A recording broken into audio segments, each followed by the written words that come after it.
friends and colleagues from around the globe. Welcome to this joint FIP-CPA webinar. Thank you for joining us today. This is the fifth webinar in the series that we are running in partnership with FIP in response to the global issue of antimicrobial resistance, and we're very excited to be here with you today at the start of World Antimicrobial Awareness Week 2022. As busy healthcare professionals, we are always looking for ways to make our jobs more efficient and effective. This session will look at some of the tools and resources that are used in practice across the globe to support AMS initiatives and hopefully inspire you to think about what you could develop or apply in your own practice to help drive the effective use of antimicrobials with your patients and colleagues. My name is Meghna Joshi-von Heyden. I am the Strategic Lead in Partnerships and Policy at the Commonwealth Pharmacists Association, and I'm moderating today with my co-moderator, Rebecca Isaacson. But before I pass on to her, I would like to share with you a little bit more about the CPA. The Commonwealth Pharmacists Association is a charity that was set up in the 1970s with the goal of supporting the development of the pharmacy profession and the safe and effective use of medicines across the Commonwealth. The Commonwealth is a network of 56 independent countries who have signed up to a charter of shared values committed to working together to create a better and fairer world and progressing the sustainable development goals for all the citizens in its member states. Together, the Commonwealth encompasses 1/3 of the global population and some of the poorest nations in the world. Our mission at the CPA is to work in partnership and leverage the strengths of our networks to support the development of the pharmacy profession through our close relationships with the national pharmacy associations and our global advocacy channels across the Commonwealth. We do this in a number of different ways, including on-the-ground work programs. As many of you know, low to middle-income countries are often disproportionately affected by AMR, and this has become one of the areas of focus for our programs of work over the last 4 years. Since 2018, the CPA, in collaboration with our partners, the Tropical Health and Education Trust, have pioneered and run the Commonwealth Partnerships for Antimicrobial Stewardships program. This involves partnering with health institutions in the UK, with health institutions in 8 African Commonwealth countries, to progress and deliver on their AMS national action plans. The focus is on improving antimicrobial stewardship and infection prevention control, with a unique focus on developing leadership in AMS through pharmacists to really help affect change. It's the sheer dedication and commitment of pharmacists both in Africa and the UK and the multidisciplinary teams that they collaborate with that the CPAMS program has proved to be a huge success. The impact created by this work has directly benefited patients and the health systems, as well as raised the profile and expertise of pharmacists in this space. The program has now reached phase 2, and we're welcoming applications for the next round of partnerships, so please do take a look on the CPA website for more information. We've delivered many other programs, including our soon-to-be-launched prescribing companion app. This aims to help improve access to antimicrobial guidelines in human and animal health across 22 countries, as well as added functionality to support data collection for each country and help drive changes in prescribing practice and better use of antimicrobials. We will hear more about these different programs later in this session. This series of webinars will culminate in a symposium at the end of this year's World Antimicrobial Week, and next week we will celebrate the winners of the Innovation in Practice competition, where colleagues from around the globe will be sharing their innovations in tackling AMR. So I hope all of this has given you a small flavour of what we do at the CPA, and we're absolutely delighted that FIP have asked us to lead this webinar series on AMS, recognising our work in this space. It truly demonstrates the collaborative working between our 2 organisations and our many shared goals. I'm privileged today to co-moderate with Rebecca Isaacson. So over to you, Rebecca, and thank you. Thank you, Meghna. And we at FIP are very honoured to be leading this webinar series with you guys at CPA. So my name is Rebecca Isaacson. I am a research fellow at the University College of London, where I work on a project aimed to try to deliver antimicrobial drugs to gram-negative bacteria. But today I'm joining you as the chair of the special interest group, New Generation of Pharmaceutical Scientists within the International Pharmaceutical Federation. So FIP, for those of you who are unfamiliar to FIP, is a global NGO which started in 1912 and today is connecting over 4 million pharmacists and pharmaceutical scientists worldwide into a network with a goal to work together to tackle various healthcare issues that we face. And it is my honor to welcome you all to this 5th session of the Antimicrobial Stewardship webinar series, which is, as Meghna already mentioned, a collaboration between CPA and FIP, and also part of the FIP commitment to help combat antimicrobial resistance. Today, we kick off the World Antimicrobial Awareness Week, where we will be listening to various or learning about various tools in action. Now, before we start this session, and we have a lot of speakers coming up, very exciting speakers coming up, I would like to go through some just general housekeeping rules. So this webinar is being live streamed and recorded, so you can watch it if you have to pop out because we're all very busy. You can also find it afterwards on both the FIP and the CPA website. If you have any questions, please pop them in the Q&A box that you find at the bottom of the page, and we will try to get to them all at the end of the session in the Q&A session of this. If you are tweeting today, please use the hashtags CPA Farm and FIP Digital Event. And if you would like to know more about FIP, the work that we do within antimicrobial awareness and other focus areas that we have, you can go to fip.org and read more about our membership and how to become involved in FIP. So today's program, as you can see here, we will hear a lot of different tools that are being implemented. We will learn about challenges faced and how you can be inspired to use similar tools or develop similar tools in your work, working against the overuse of antimicrobial drugs and working with antimicrobial stewardship. The learning objectives today is really to focus on sharing information, but also hopefully you will walk away with a few new ideas on how you can interact with other healthcare professionals and other platforms and tools that you can perhaps use in your daily work. So with that, I'm going to give the word back to Meghna to introduce our first speaker today. Thank you, Rebecca. Thank you also to all our speakers and panelists for joining us today. I'd like you to welcome you to the rest of the event. So our first speaker today is Maxencia Nabiryo. Maxencia Max is a project manager with us here at the Commonwealth Pharmacists Association and does a number of our programs and projects on the ground. Max, over to you. Thank you. Thank you very much, Meghna, for the introduction. And I'm happy to be on this panel today. And I'll be talking us through about the Commonwealth Partnerships for Antimicrobial Stewardship Program.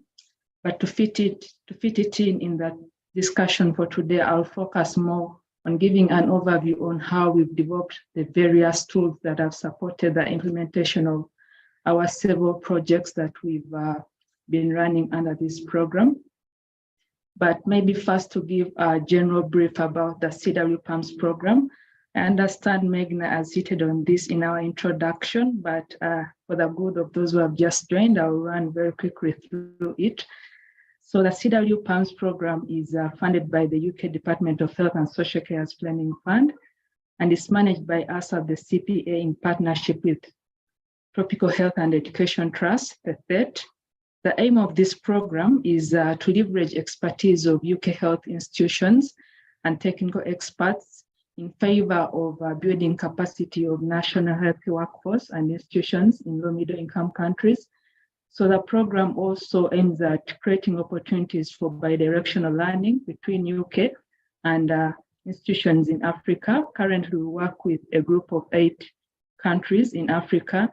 And the idea is that in each of these countries, we have institutions partnering up with institutions in the UK. They form a partnership and they co-implement a project in Africa, and thus getting an opportunity to share experience and knowledge for the better in AMS. So the first phase of this program ran from 2018 to 2022. And under that phase, we were lucky to implement 26 projects very successfully. And these were focused on antimicrobial stewardship and IPC. As we go to the next slide, I'll lead us more into some of the key achievements from this program. To summarize it, I'll really say we've been able to build capacity of very many health workers in Africa, but also our volunteers who have joined us from the UK have also gained a benefit of improving their leadership skills. And still to tie it in for the discussion today, I must say we've been able to develop quite a number of tools and resources and use them and test it. And we have evidence that this can help in supporting antimicrobial stewardship and AMR awareness, and also in the implementation of the work plans for AMS. So also to mention before I leave this slide, as you may see in the bottom, it's just an alert that we have a call for CW PAMS 2, our next phase open. So those who may be interested in learning more about the CW PAMS 2, please visit our websites. Either the THET or CPA website has more information on the call for applications. Next slide, please. Thank you very much. So a bit more about our tools and resources. As you may see in the infographic on the right-hand corner, we kind of try to summarize some of the tools and resources we've developed all through from 2018 to 2022. We see the famous game, which I believe will be talked about here, the MS explainer videos, which will also be talked about in this webinar. But I'll focus more in telling us about the process of development here. So these tools are developed in collaboration with THET and CPA as the program leads, working very closely and with active engagement of health partnerships with both teams in the UK and Africa well engaged to make sure that they are giving insights that can help the tools be contextually appropriate and thus relevant for usage in the different settings. So these tools are also packaged in a way that they're not just for a one-off usage, but they can continue to be used even after the project timeline has ended. And so in a way, we've been able to design and come up with strategies that help us to make these tools available even beyond access to the program teams, and also can be accessible even to the wider globe. So this takes me to explaining one of the tools we've made, and that is the CW PAMS toolkit that encompasses several of our tools. And if we can go to the next slide, I can shed more light on this. So the CW PAMS toolkit was developed during our very first phase of the first phase. Our first phase had two phases, one that we called CW PAMS 1 and one that we called the extension. But during the very first phase of it, 2018 to 2021, we managed to put together what we call the CW PAMS toolkit. And this toolkit really is a collection of resources, strategies, examples that support organizations to implement MS work plan. The content in the toolkit brings together experiences, lessons, case studies from the 26 projects that we've been able to run so far under this program. And our objective is really to see that we showcase our lessons, we share our experience and learnings with the thought that these resources can be a good resource that can be adapted by other healthcare institutions. And also, in addition, we aim at supporting and not necessarily duplicating, but making sure we complement other existing globally known tools, like, for instance, the WHO AMS toolkit, and with the overall aim of really seeing that antimicrobial stewardship is improved globally. So our CWPAMS toolkit that encompasses several of our tools and resources is available online. If you can check on the CPA website, that's really there. And this brings me to a close. And if you go to the next slide, it is just a link to some of our CWPAMS tools and resources. And this link, I believe it's in the current CWPAMS 2 applications folder. So as you go there, you'll be able to see some of our tools and resources and get more details about it. And with that, I call you upon to listen further as you hear more details about some of our specific tools that have been developed. Thank you very much, and over to the chair.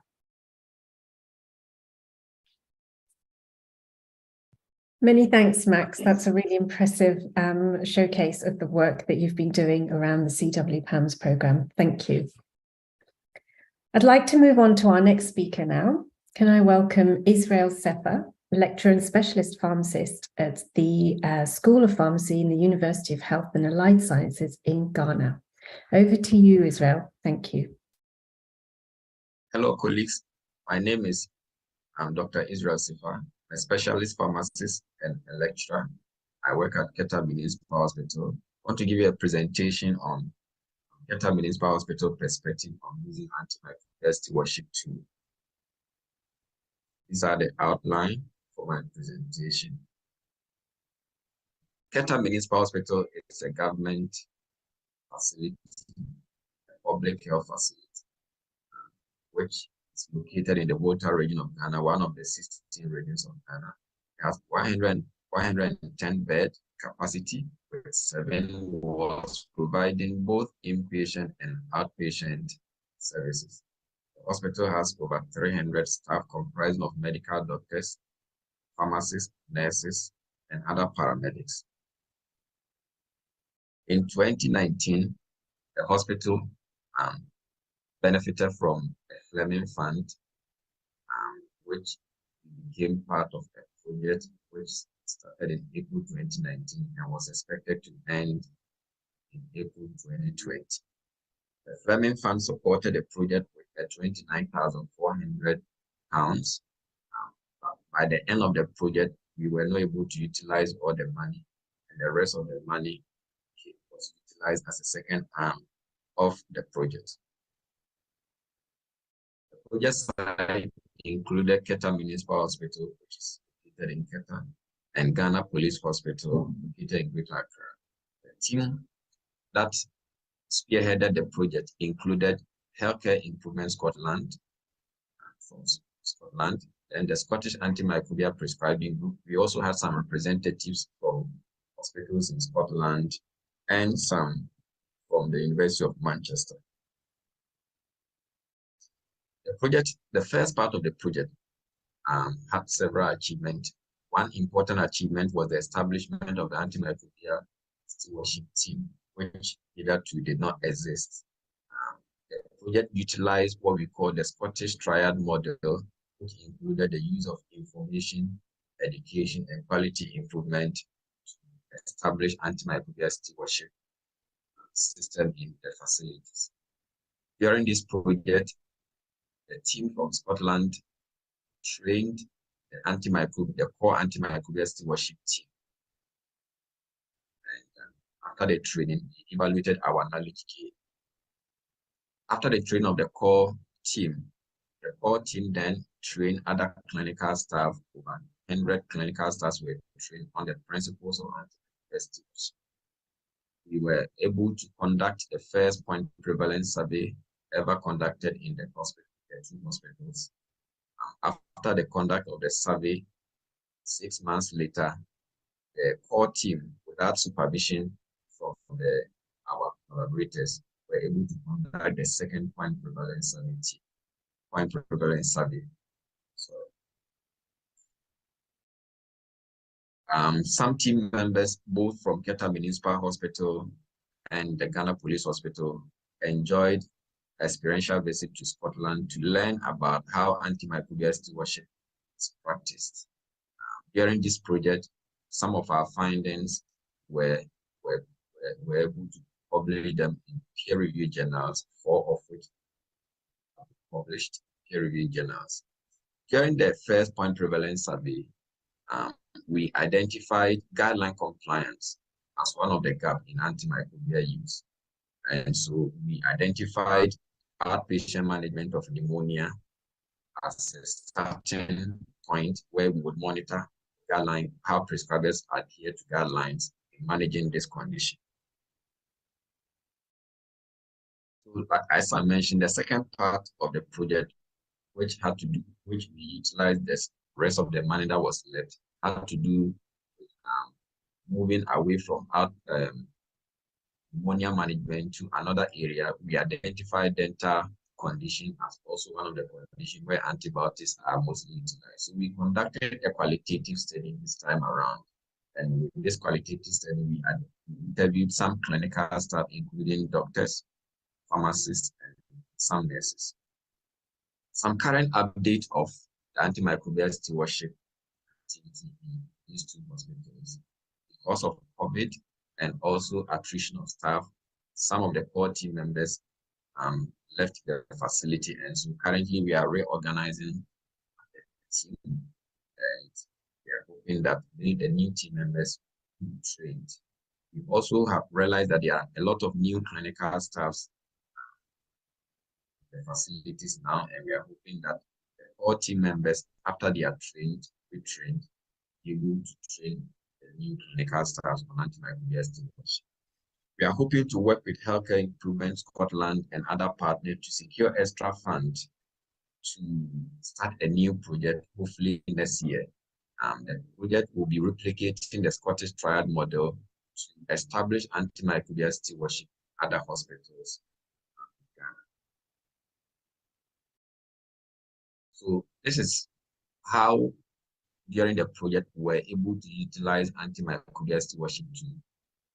We're able to conduct a point prevalence survey using the global point prevalence survey. It was a paper-based tool we used.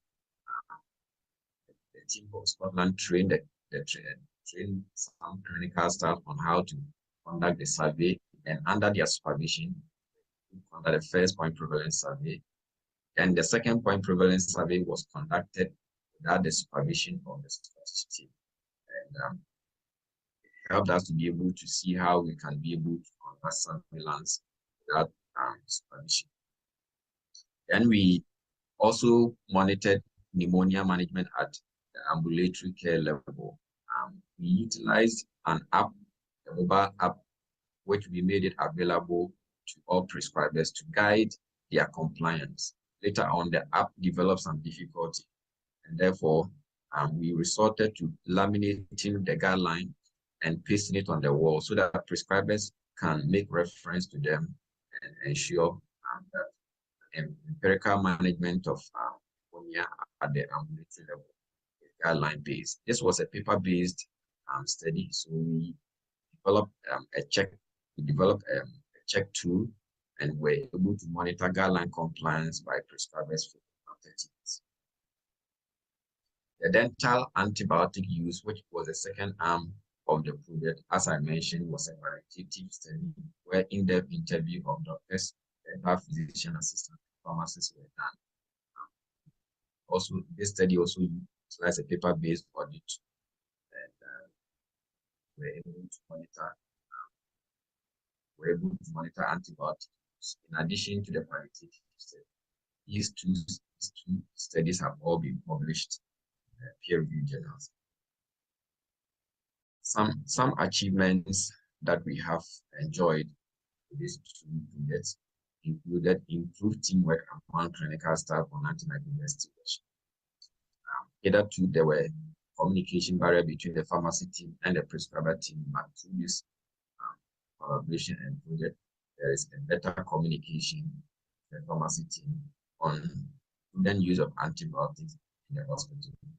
This project has also brought about an improved awareness among the clinical staff on antimicrobial stewardship.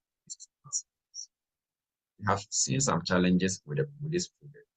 One important challenge has to do with high attrition rate of prescribers and other essential staff, which has also affected the smooth working of the antimicrobial stewardship team, which we are hoping to reorganize and train the new members.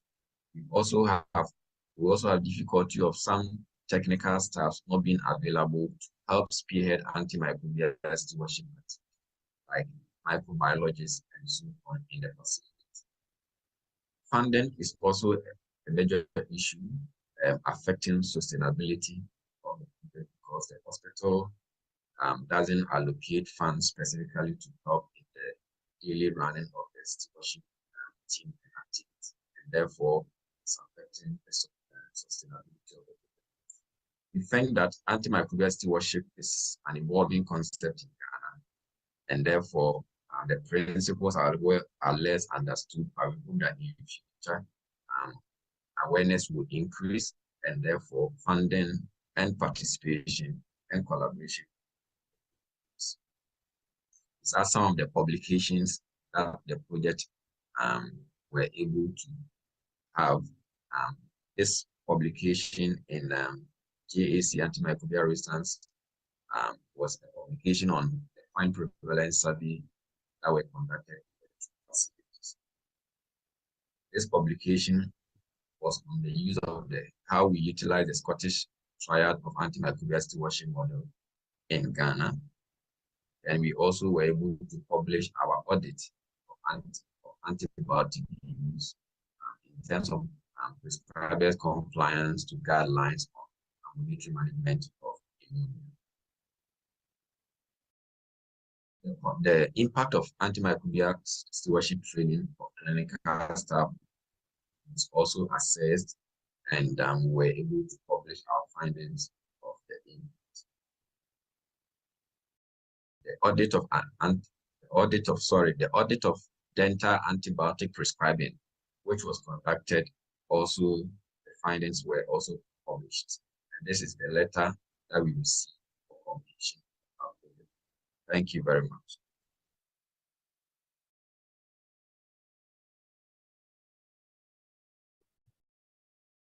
Many thanks for that wonderful presentation, Israel, and my apologies. I understand that there was some problems with the sound because I could see in the chat people were struggling to hear it. So just to note, we will provide all of this information online as a recording of the webinar, and hopefully the sound will be better there.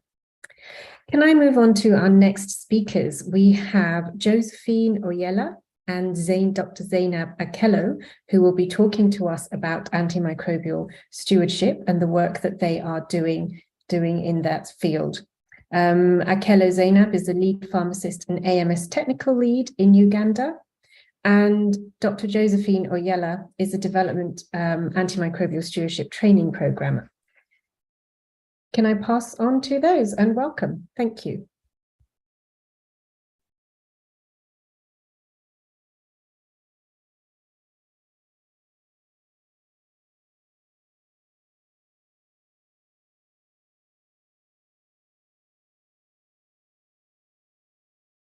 Do we have Dr. Joshi-von and Dr. Zainab online?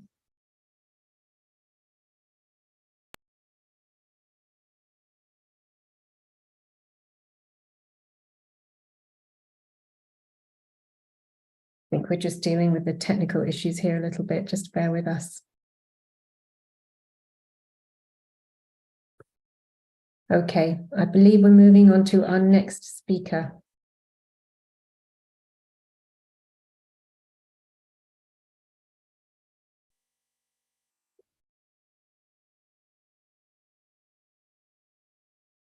My apologies. I think we're just waiting for our next speakers to come online. And we will move on to our next speaker, Dr. Andrew Balamba, who is a pharmacist at the University Teaching Hospital in Zambia. Welcome, Andrew. Over to you.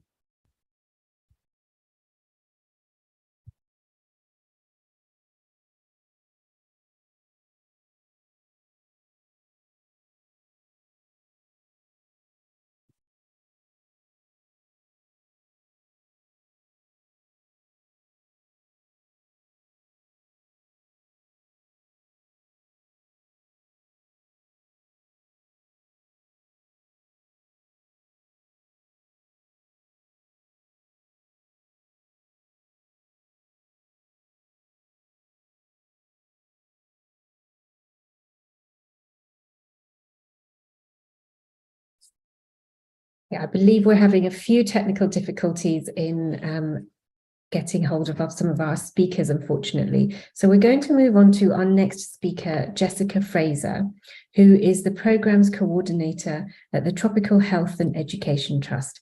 Thank you, Jessica, and over to you. Great, thank you so much. Thank you for inviting me to speak. I'm going to talk about the Antimicrobial Stewardship Explainer AMS videos, which were developed by a collaborative approach between UK and 8 African countries. So the project overview. So as we know, antimicrobial resistance is a growing and complex and global threat. So many factors have accelerated its spread, including overuse and misuse of medicines in humans, livestock and agriculture, as well as poor access to clean water, sanitation and hygiene. Across Africa, AMR is particularly concerning and the impact is becoming more apparent. So seeing increased healthcare associated infections, ongoing burden of communicable diseases, and weak and fragmented public and animal health systems. Through the CW-PAMS program, which Max mentioned before, we are working to address AMR through antimicrobial stewardship, AMS, infection prevention control, IPC, and developing pharmacy expertise and capacity. So to support AMS, VET, the Tropical Health and Education Trust, and CPA, as part of the CW-PAMS program with funding from the UK Department of Health's Fleming Fund and input from more than 50 colleagues across the UK and in 8 African countries, we developed 4 AMS explainer animation videos. The videos represent different situations, stories, and information to help explain AMS in easy to understand ways. The audience for the videos are designed to be both for public and health practitioners. So the process of development. Over the last year and a half, key stakeholders were engaged from a range of backgrounds and experience, including healthcare informants and external advisors such as the Africa CDC and WHO. We carried out several brainstorming workshops to decide the scope of the videos, as well as languages and accents to include. The workshops concluded that English was the most useful language for the videos, but that they should be recorded in different accents in the different characters so that they could be relatable in multiple contexts. The scripts for the videos were developed through several iterations and reviewing sessions with multiple stakeholders, and draft storyboards of the animations were shared with the viewers for further feedback. After several review phases, it was necessary to ensure that the videos through these review phases were both technically and contextually accurate and appropriate. The main challenge has been is to make the complexity of AMS and AMR easy to understand to a wide audience that includes patients as well as healthcare professionals. We were also conscious of trying to make the videos as relatable as possible in all the different contexts that we're working in. Following the completion of key edits of the videos, 3 of the 4 videos were uploaded to YouTube and shared with health partnerships to pilot in their training sessions in May this year. And then a feedback survey was also shared to help us inform the use of the videos, the value that they are providing, and next steps for the videos. So a bit about the scope of the videos. There are 4 different videos, as you can see on the screen.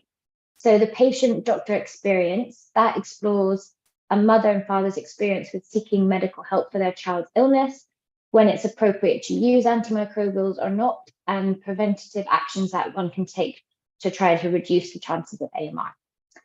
Continuum of care explores the different roles involved in the whole journey of care. So for example, for the doctor, it might be carrying out appropriate tests or using relevant tools and guidelines to assess the patient. For the pharmacist, it might be providing advice to colleagues and dispensing the correct antimicrobials. And for the patient, it's maybe taking the medicine correctly and not sharing antimicrobials with family and friends and pets.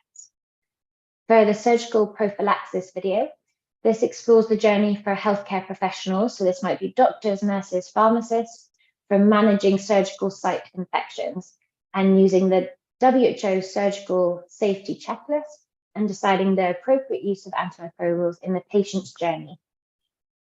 Finally, the What is AMR and AMS video, which is in its final stages of development, explores what is antimicrobial resistance and stewardship, the global organizations involved in AMR prevention, why it's important that we tackle it, and actions that individuals, both patients and health professionals, can take to reduce AMR.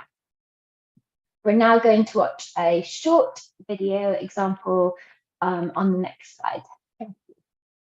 Amma is now a mother and took her child to the pharmacist for advice as she was concerned.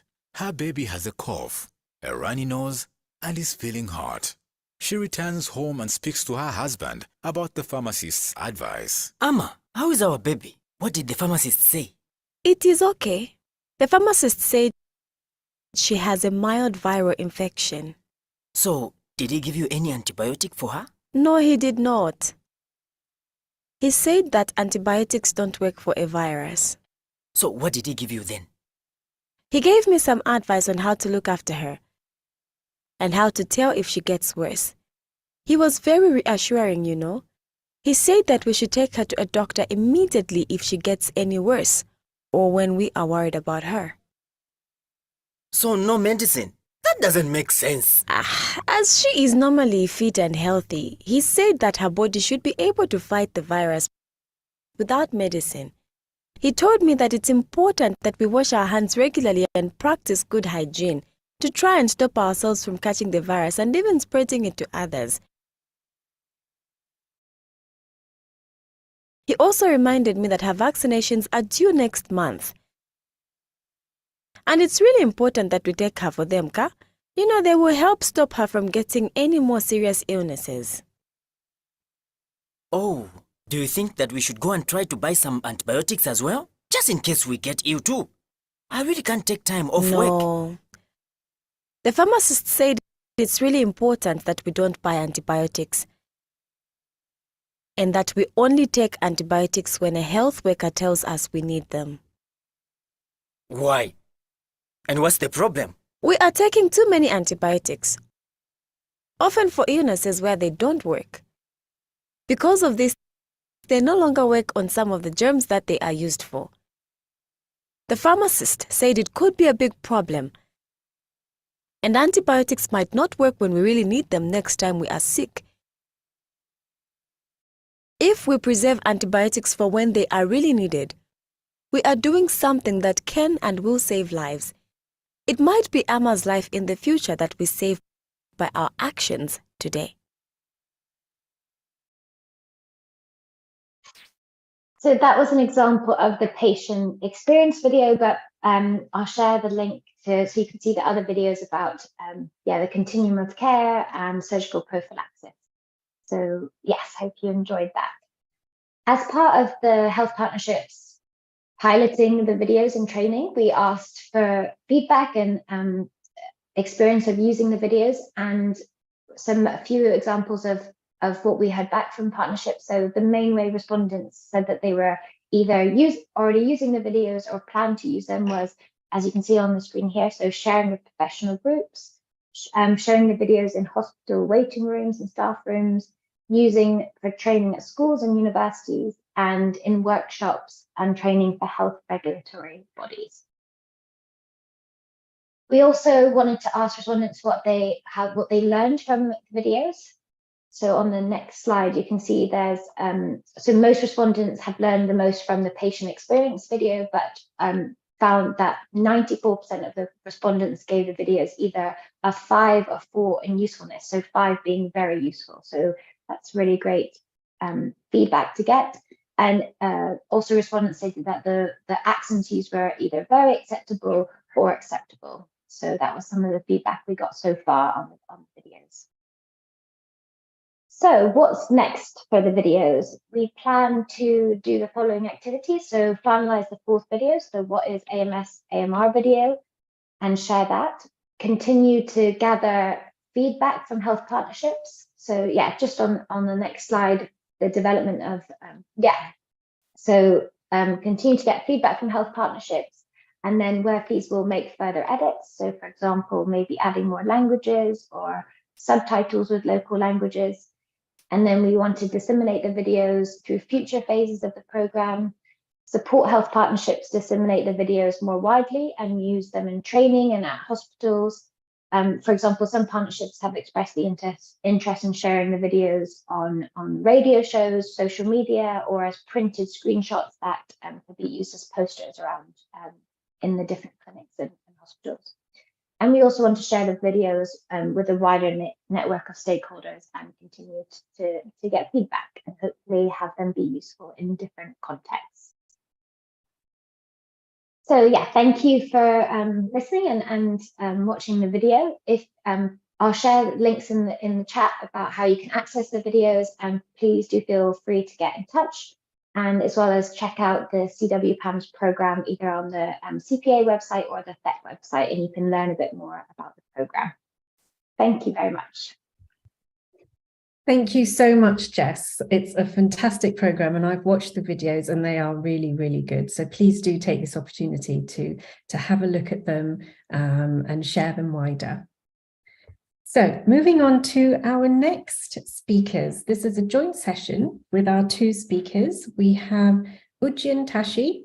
Ujin is a pharmacist and the Chief Program Officer at the Essential Medicines and Technology Division based in the Ministry of Health at Bhutan. So let me pass on to Ujin first. Thank you. Very good morning, good afternoon, and good evening to you all. I am Ujin Tashi from Bhutan. I will be basically talking on the mobile application for medicine use that we have in Bhutan. The app is named as DrugMed. In 2018, we conducted a survey to get some feedbacks as well as for information to further improve our standard treatment guideline. So during that survey, one of the major recommendation was for us to come up with a phone app for the health workers. They cited that it was difficult in getting the latest revised edition of the standard treatment guideline, as well as the STG book was very bulky and it was not user friendly. So with that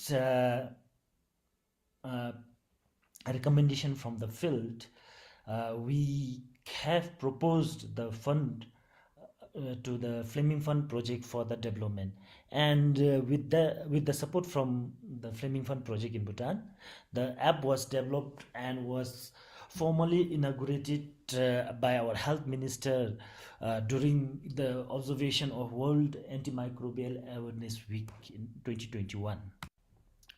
The objectives of for coming up with this app was to ensure easy access to the information to all the health workers as and when the information was required. And another is to enhance coverage and uptake of the guidelines by the healthcare professionals. The booklet was very bulky and it was inconvenient for our health workers to carry with them around while moving in the hospitals. And also since now almost all people in the country has their own mobile phone, so we felt this could, with coming up with this app, could increase the coverage as well as improve the uptake of this guideline. And another was to save the long-term cost and time of dissemination and distribution of hard copies. While during the revision, the major changes that happens during the revision is at the max maybe around 20 to 30% of the actual content is being revised. However, again we have to go through the process of printing printing and then distribution of the booklet to all the health workers across the country. Now, Bhutan being a mountainous country, because of the terrain, the distribution or to reach the hard copies of these guidelines to all the health facilities spread across the country is a huge challenge, and usually it used to take years. And by the time, sometimes in some health facilities, by the time when that edition of STG reaches there, that edition was revised at the national level. And as mentioned, is to ease revision of formulary and guidelines in a timely manner. With this app, we can just punch in the changes directly into the app, and that information, the latest information, is already will be available from the app as and when our health workers uses the app. And the content, so based on One Health concept, so the animal health and the human health, we had several rounds of meeting, and then we agreed to include this three sections into the app. So as soon as you open the app, you are referred to this page where you can, the opening page, where you can see three sections, one for human health, one for animal health, and one for the traditional medicines. And also on the home page, we have some information, a general information for everyone who can go through during when they open the app. And after the home page, after selecting that particular sections, then the next page displays the available products or the guidelines that's being included in each section. So for human health, we have included is our national essential medicine list. We have human allopathic medicines formulary. We have national antibiotic guideline and the standard treatment guideline. These are available as of now. And under animal health, we have national veterinary drug formulary, antibiotic guideline for livestock, standard treatment guidelines for the animal health, and the dosage calculations for the animals. And in the traditional medicine section, we have medicine system based on the therapeutic categories, and we have the categorization of medicines and their subsection.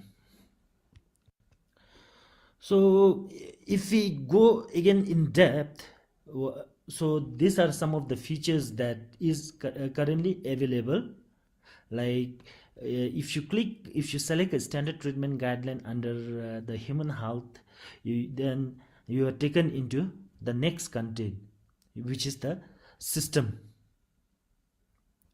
And under traditional medicines, if you pick the therapeutics category, then these are the medicines that are available in our health facilities across the country. So when you click those medicines, the details pops up. And if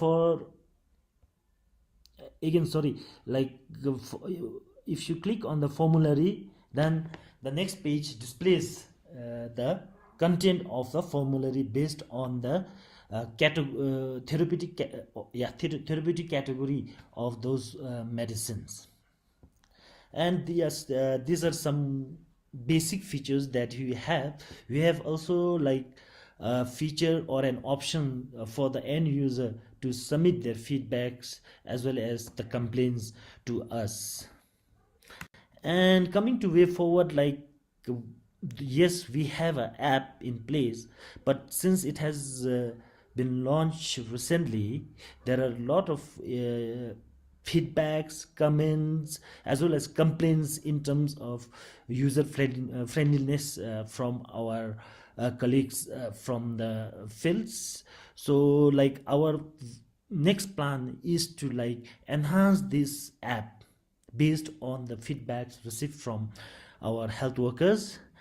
Then another is yes, we have tried during all the stakeholder meetings and workshops, as well as through the mail. We have been sensitizing our health workers, but still we feel we can still cover more.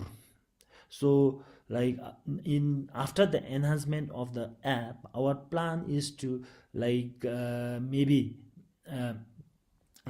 advertise it on our national television and radios, as well as in the newspapers, for in the newspaper, to encouraging our health workers to make best use of this app.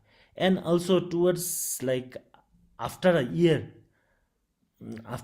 of enhancement of the app, again we are like planning to have a survey on the use as well as compliance to this documents. And our expectation is like with this app, the use of these guidelines and the documents will be further improved. And with this survey again, we expect like another enhancement of the app to come up. Well, that's all from my side. Thank you all. Thank you, Ujjin, for sharing with us the app development program and the actual app and its functions in Bhutan. Can I pass on to our next speaker now, Bridget Keberungi? Bridget is a healthcare professional, a nurse by background and global health specialist, and also a project manager at the Commonwealth Pharmacists Association based in Uganda. Bridget, over to you. Thank you so much, Meghna. Good afternoon, good morning, good evening to everyone. So from my previous speaker, we are all presenting an app, but the app, the prescribing companion, which I'll present, is part of the SPARK program, which is surveillance and prescribing support for antimicrobial stewardship resource capacity building. And this is a project that is being implemented by the Commonwealth Pharmacy Association. It's funded by the Fleming Fund, and it kick-started in January 2020, and it will run up to until March 2023. Next slide, please. So SPARK has two core work streams, and our focus today is around the mobile application, the prescribing companion, which is a mobile app, and there is also a website version for this. So essentially the app is to support prudent antimicrobial prescribing at point of care. It's aimed at availing standard treatment guidelines for both human and animal health. That way we are aligning to the One Health principles.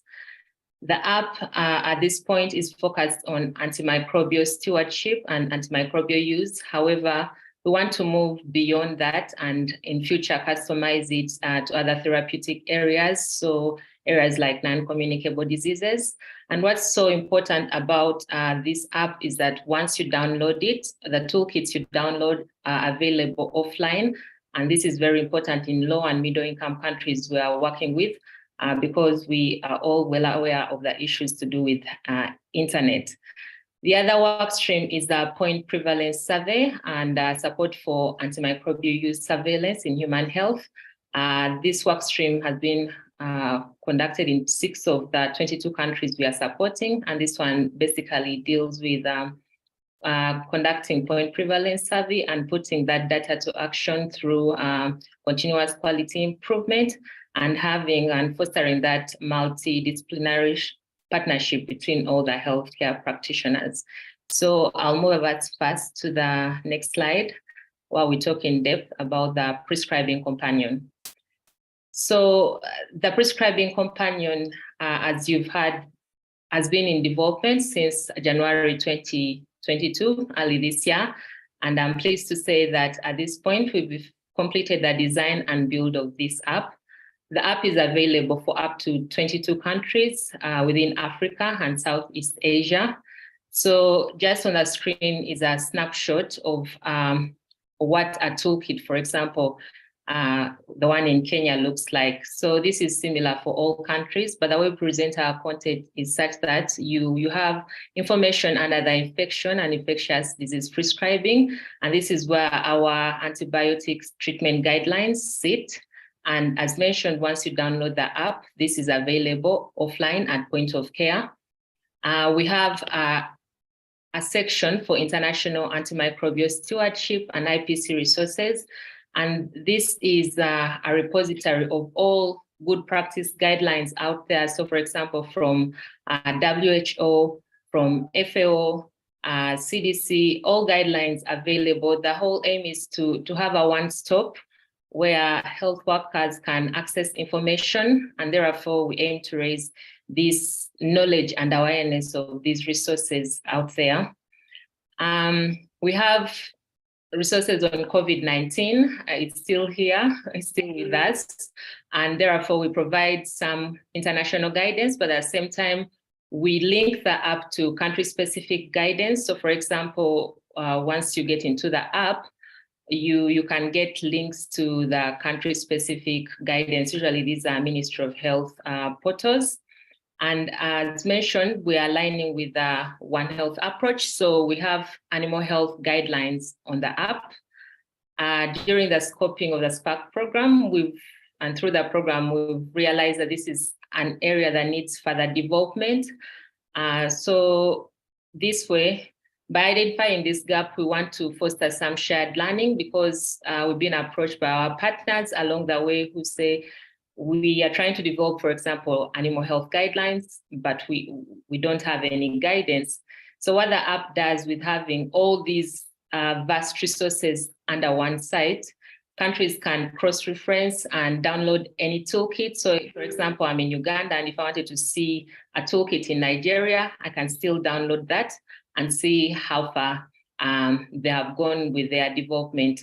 And of course, we've worked with the governments and relevant officials to make sure that we have the right governance in place to authorize that sort of shared learning.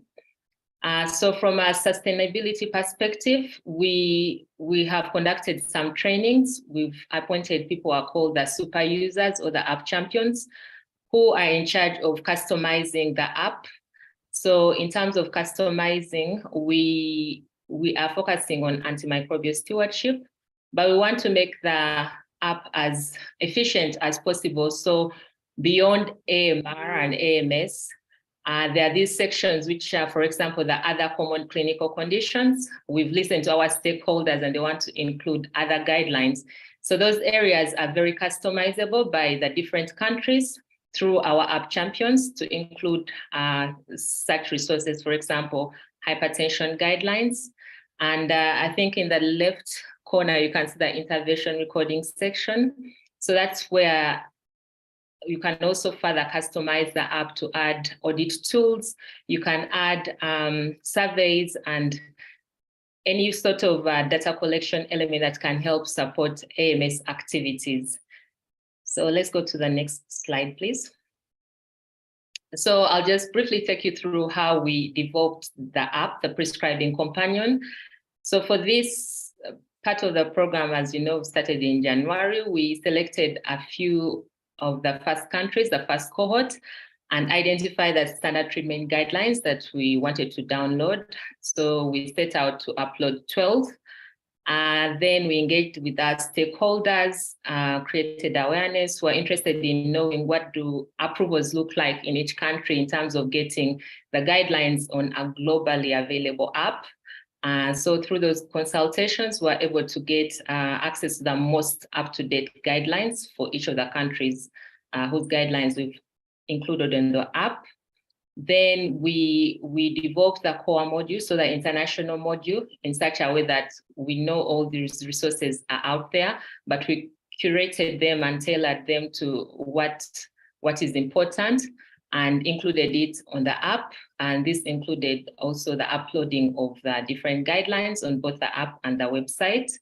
Thereafter, we engaged our app champions in countries. So each country has an app champion who has been trained and can customize the app further. So they have back-end access, such that if there is a new update, for example, in Uganda, they can go in and update the guidelines or include any resources that the country feels are important for their context. So they've undergone a series of training, and we think this is very important for ownership in the different countries. So the stage we are at right now is the go live stage, where we are still collaborating with our stakeholders to get any relevant approvals that are pending. And then we plan for the launch, which will be done in November this month on the 30th. Let's go to the next slide, please. So currently, we have prepared the app for 13 of our 22 countries.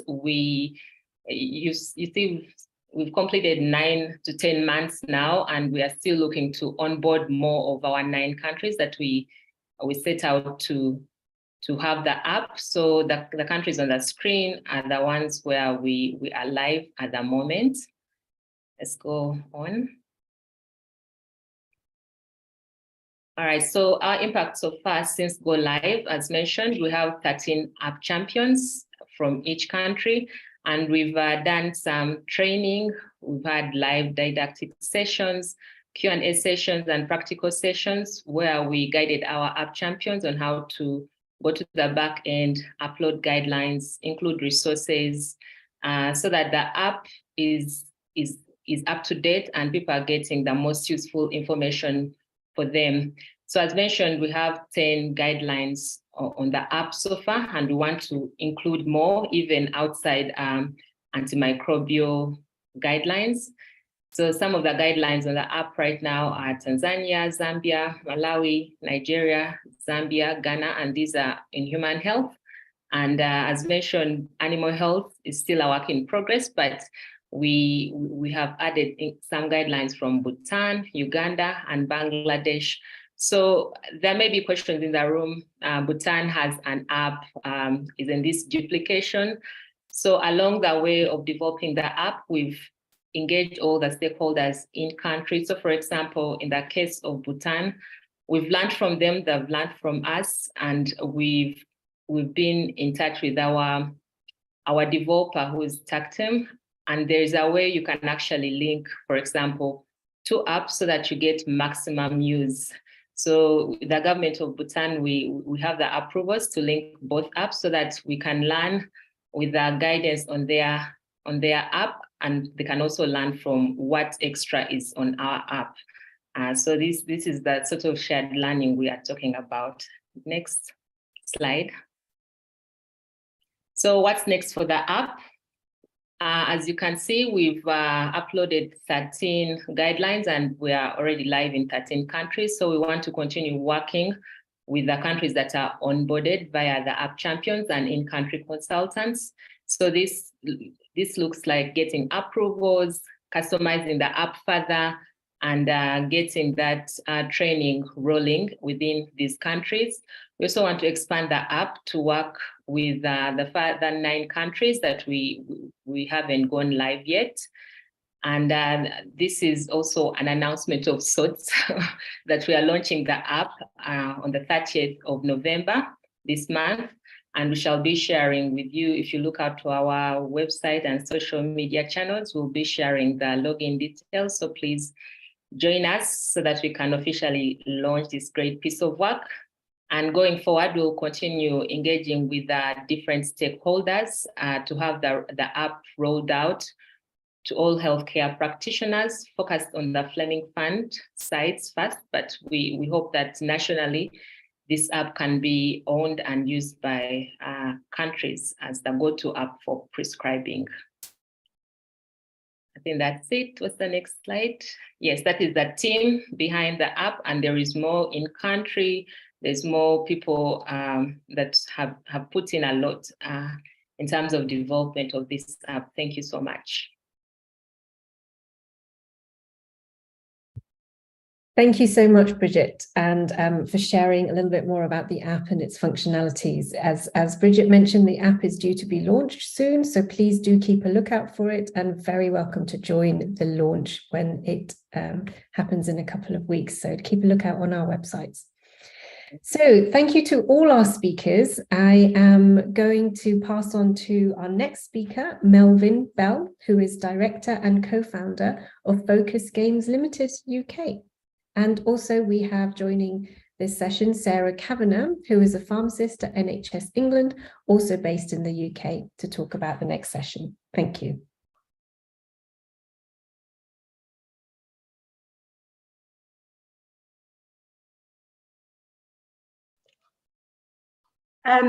Hi, Melvin, are you there?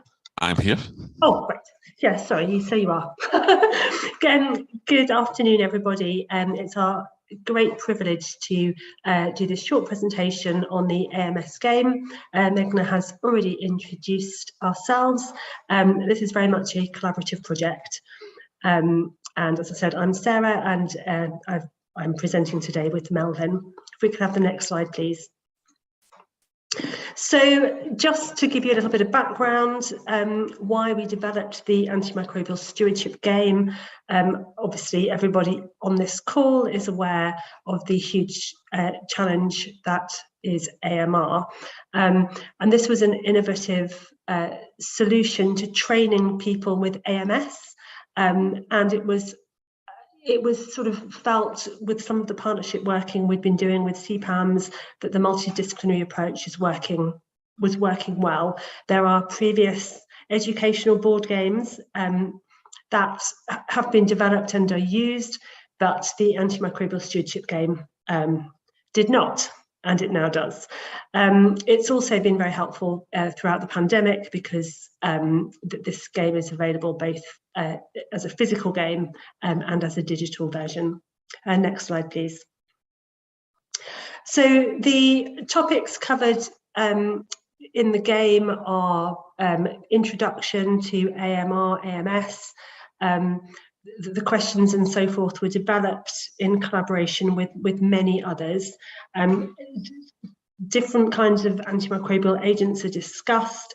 We also cover infection prevention and control, as well as stewardship and surveillance. And I think the key to this game is it can be played in teams with multi-professional teams. It's not all pharmacists or all microbiologists. It's anybody in the team. Next slide, please. So the project was co-designed with international collaboration across many countries. The wider project team is listed in this slide. And it was really important to do this because although this game was initially developed for use in low and middle income countries, it's absolutely equally applicable to any setting, including in higher income countries such as the United Kingdom or other high income countries. And it was really important to get the perspective from different people, different ages, different backgrounds, different professions, because there were lots of things that the initial, the real core team just may or may not have come across. But actually, the many meetings we had developing this, different things came to light. And I think I'm now going to hand over to Melvin for the next slide, please. Thank you, Sarah. As Sarah mentioned, there are two versions of the game, a digital version and a physical version. And it's very important to appreciate the different learning styles that people have. And that's why games become quite a useful adjunct as a training tool. What they're really trying to do is get people to collaborate, to come together as a group, to have that peer-to-peer learning. It's a very active learning process, and that's very useful to support the different learning styles that people have. If we can possibly show that video at full screen, just to give you a brief overview and some background, and then I'll discuss a little bit further some of the details.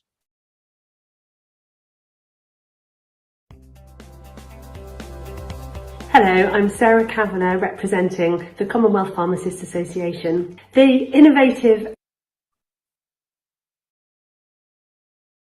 Would you like me to go full screen, Melvin? Yes, please.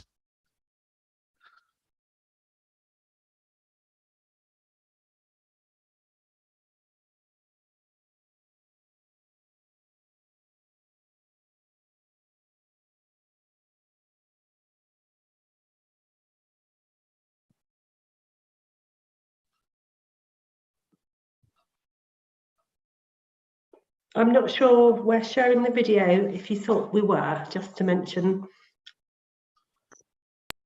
I think it's coming. I think we're just trying to make it full screen, Sarah.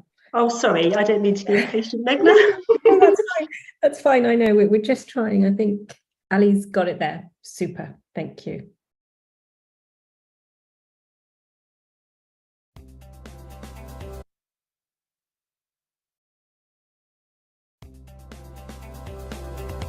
Hello, I'm Sarah Kavanagh representing the Commonwealth Pharmacists Association. The innovative antimicrobial stewardship game was developed using a multidisciplinary team across many institutions and many countries, and it also uses digital technology to increase the reach of the game. Originally developed for healthcare workers in low and middle income countries, this game is equally effective when used in any setting, including in the NHS in the UK and other high-income countries. This is the board game. It comes in a nice sturdy box, so it can be transported to wherever you are delivering your training. It can be shared amongst other hospitals or other settings. And it has a nice board, and you play using counters and dice, and you answer questions relating to antimicrobial stewardship, IPC and AMR in general. There are plenty of questions, so you can play the game multiple times with different groups. We also have a digital online version. This means you can play this game anywhere in the world, in any setting, against other people who don't even live on the same continent as you. This was particularly helpful during the pandemic when we needed to limit contact, but it meant we were able to continue teaching and learning with regard to AMS. This game is fun, engaging and inclusive. And by using this innovation, which is new to antimicrobial stewardship training and has been evaluated in our published peer-reviewed paper, we're now able to all contribute more greatly to the huge problem that we are collectively tackling, which is antimicrobial resistance. It's an engaging game, it's exciting, it's group work, and yeah, it was lovely.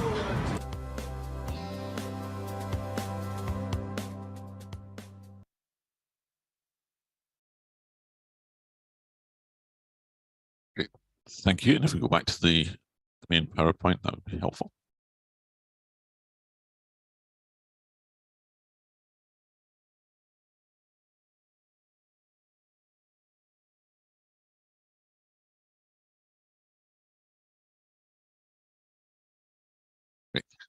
Thank you. So hopefully that gave you a little idea as to what the games look like and how they're played.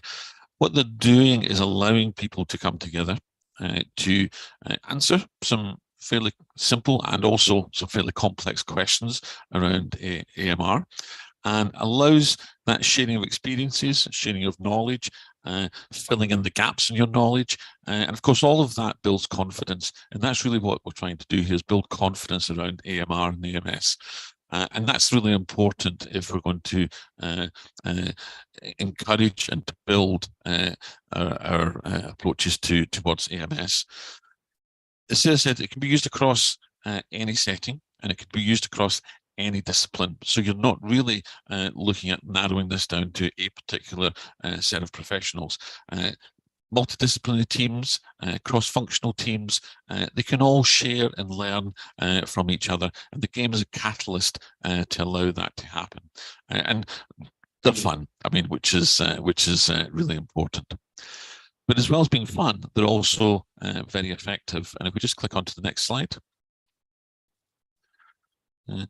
We have a lot of anecdotal feedback. We have a lot of feedback from people who have used the games and like the games. There was a study which was published reflecting this. In fact, just to the on the right-hand side of the screen, what the study was looking at was over 100 players across 23 countries, and they were asked how did they find the game in terms of improving their knowledge around AMS and about their confidence around talking about and working with issues around AMS. And the amounts of studies, or the percentage on the studies that came out in the top two categories that agree or strongly agree was quite significant. So it was 75% said that their knowledge improved, and 82% said 82% said that their confidence improved. Now, obviously, that's a snapshot. It's at a point in time, but it really is a way of creating a catalyst for people to go on and to continue those discussions, continue their education, and continue their practical application of AMS strategies and positions. Next slide, please. The AMS game has been used since its launch over a year ago now in tens of countries around the world with hundreds of participants, and the feedback from them is superb. The picture on the right-hand side there was some work done in Uganda earlier on this year, and that represented, I think, from over 10 countries in Africa who came together. So it's culturally acceptable. It's universally accepted across different geographies, and again, that's very important, that it's a tool that can be flexible and reflect the learning styles and learning needs of individual places. It is a paid-for game. Not very much, I have to say. So you can find the link there and have a look at it. And one of the things that we're very proud of and to support is buy one, donate one. So we realise that not everyone, not every hospital, not every organisation is able to purchase one. So everyone that is sold, we donate one to an organisation which otherwise would not get access to either the physical game or the digital game.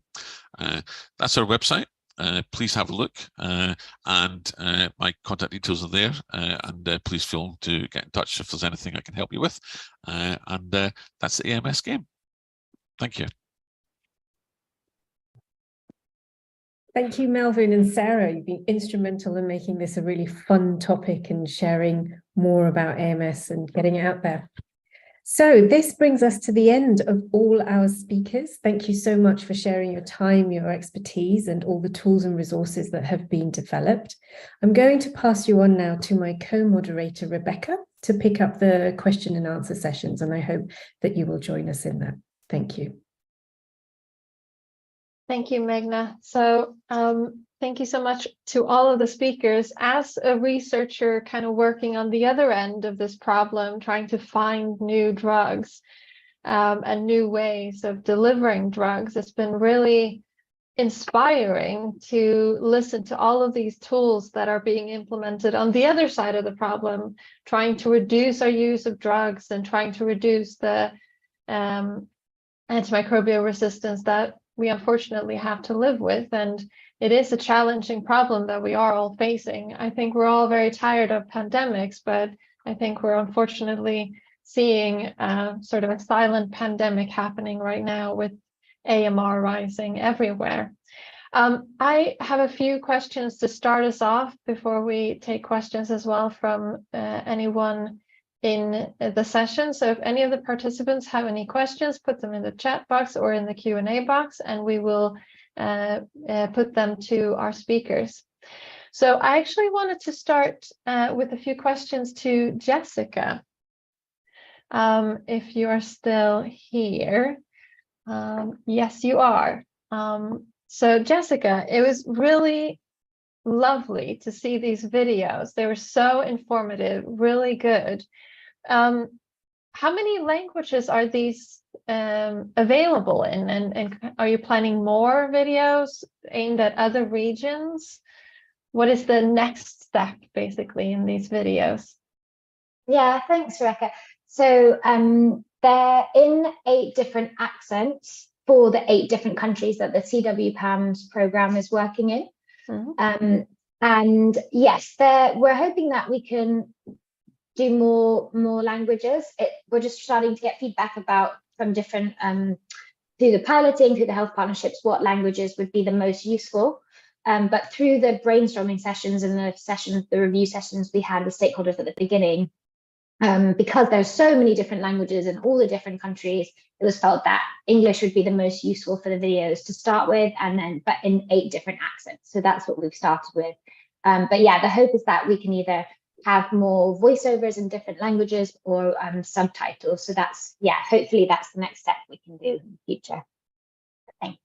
If there's any of the participants listening to this session who are interested in collaborating with you on this, maybe helping with the more language voiceovers and such things, how can they get in touch with you? Is that something that you are looking to collaborate about?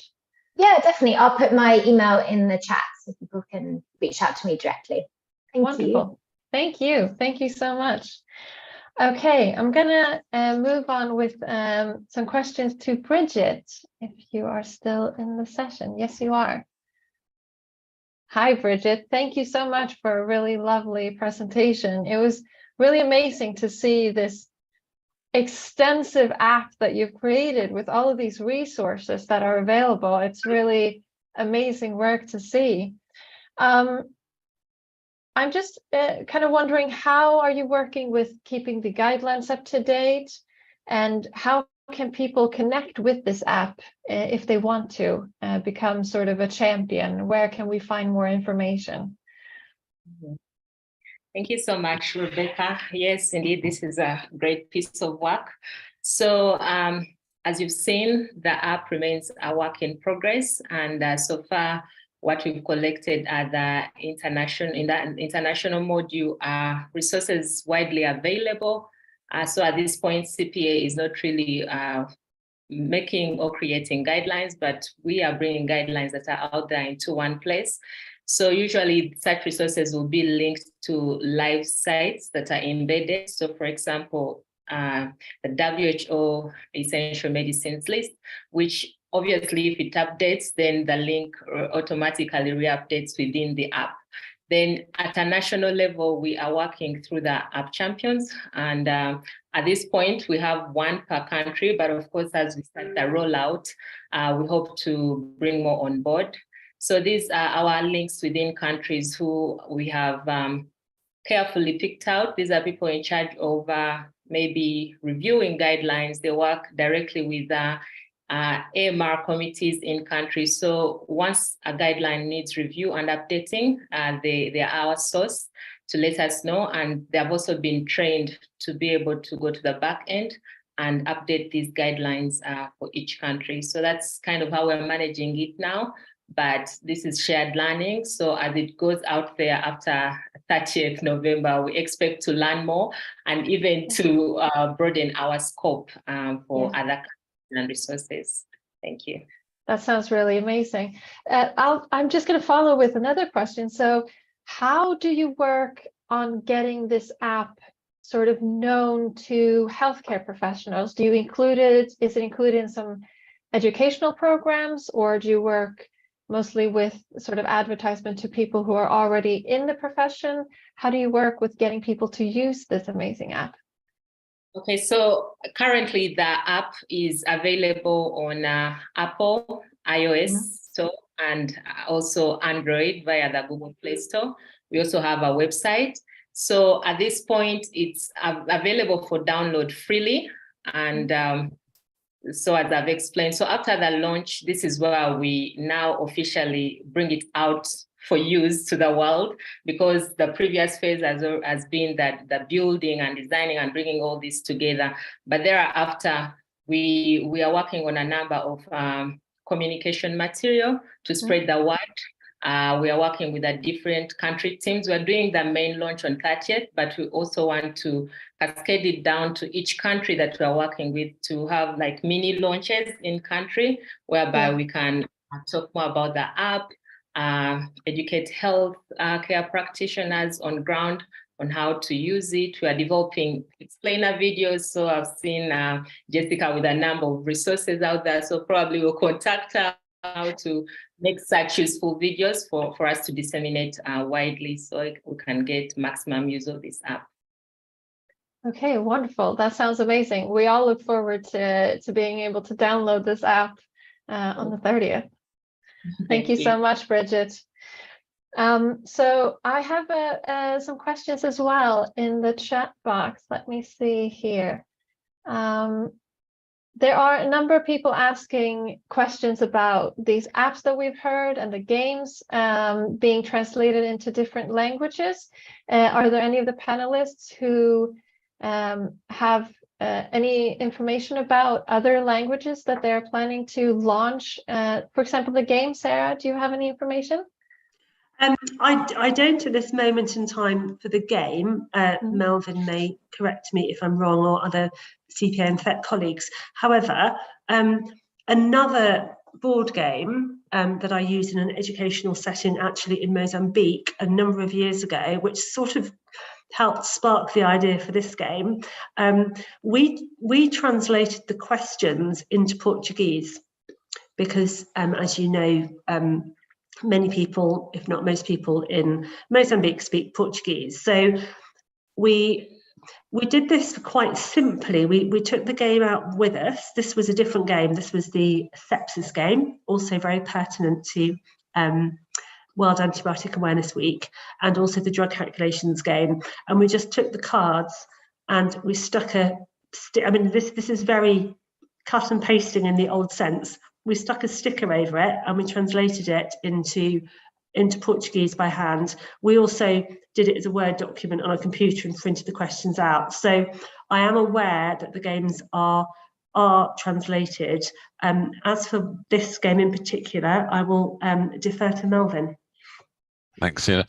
Yeah, this one at the moment is just in English. However, we do translate our digital games and physical games into other languages.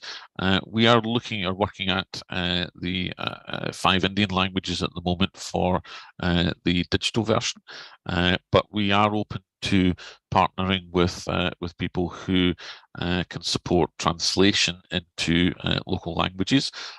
So we're happy to have a chat, and say the biggest thing for us is obviously that partnership with local language, because it doesn't work terribly well just with Google Translate, because clinical medical terms, as you probably all know, you can get some really strange Google Translate type things. So we have to work with someone who has knowledge of the technical language and the use of language in that country. So I can stick my in chat, happy to put my contact details in chat, and we would be happy to talk about local language issues.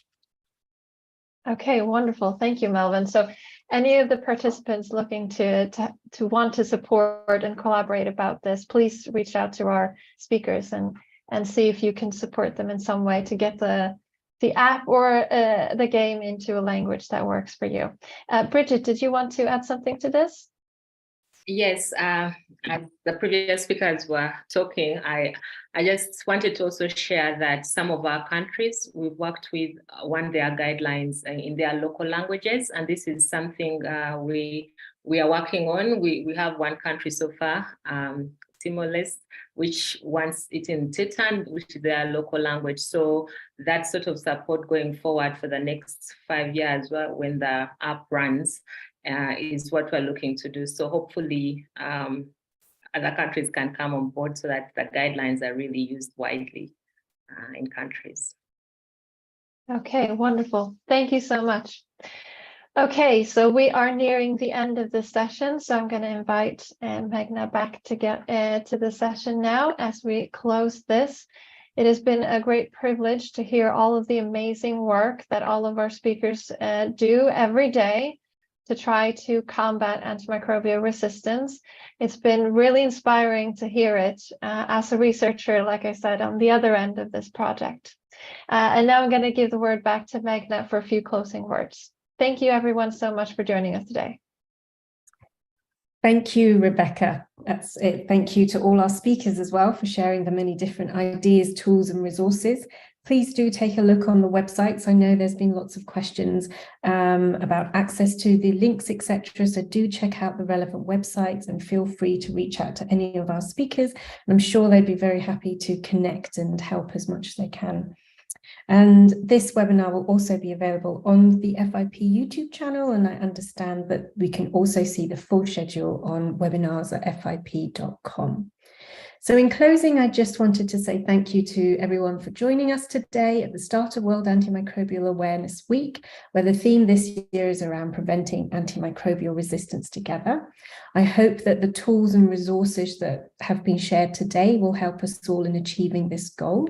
And we look forward to seeing you at the webinar next week as well, where we will showcase the winners of our Innovation in Practice competition.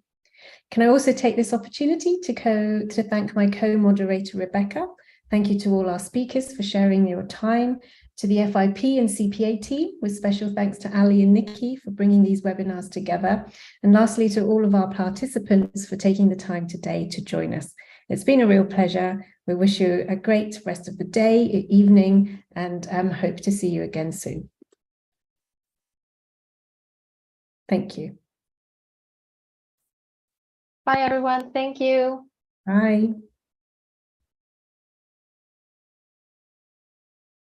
Bye.